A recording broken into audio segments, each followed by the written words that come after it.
정부의 일산 부동산 대책이 발표된 지 한 달이 다 돼갑니다.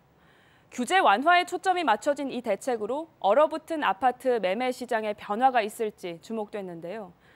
하지만 대구는 효과가 없는 것으로 나타났고 오히려 실망감 때문에 시장이 더 얼어붙을 수 있다는 전망까지 나왔습니다. 보도에 신병철 기자입니다. 지난 1월 3일 규제 완화에 초점을 맞춘 정부의 부동산 대책 발표 이후 아파트 매매 가격에 어떤 변화가 있을지 시장에 관심이 쏠렸습니다. 한국부동산원이 발표한 아파트 매매 가격 변동률은 정부의 부동산 대책 발표 일주일 뒤인 1월 9일 마이너스 0.63%로 전주의 마이너스 0.72%보다 0.09%포인트 하락폭이 줄었습니다.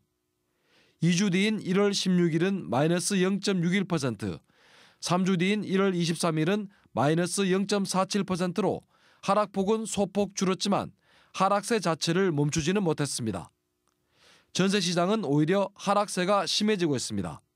1월 9일 변동률 마이너스 0.75%로 대책 발표 이전인 1월 2일 마이너스 0.82%보다 낙폭을 조금 줄이는 듯 했지만 1월 16일 마이너스 0.74%로 거의 같은 수준이었고 1월 23일에는 마이너스 0.78%로 오히려 낙폭이 다시 커지고 있습니다. 전세 가격은 부동산 시장의 선행 지표이기 때문에 앞으로 매매 가격 하락폭이 다시 더 커질 가능성이 있습니다. 부동산 시장을 움직이는 동력인 거래량도 감소세를 멈추지 않고 있습니다.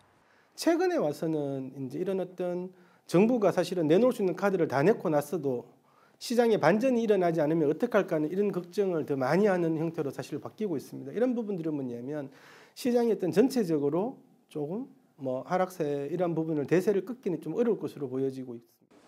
총부채 원리금 상환 비율인 DSR 규제도 아직 남아 있어서 정부가 대출 규제 완화를 통해 돈줄이 막힌 부동산 시장의 유동성을 공급하는 데는 한계가 있습니다. 하락 국면이라는 점, 그리고 이제 개인 소득 대비 원리금 상환 부담을 고려하는데 DSR 규제가 남아 있지 않습니까? 그게 여전히 남아 있기 때문에 대규모로 부동산 대출이 늘 가능성은 낮다고 볼 수 있겠습니다. 하지만 DSR 규제를 섣불리 완화하긴 힘듭니다.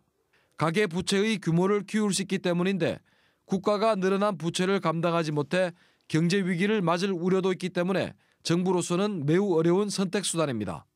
한국은행은 물가와 성장, 금융, 외환시장 등의 경제 상황이 크게 변하지 않는다면 기준금리를 현 수준에서 유지할 수 있을 것으로 예상하고 있어 부동산 시장이 최악의 상황을 피할 수 있을 것이란 기대 섞인 전망도 나옵니다.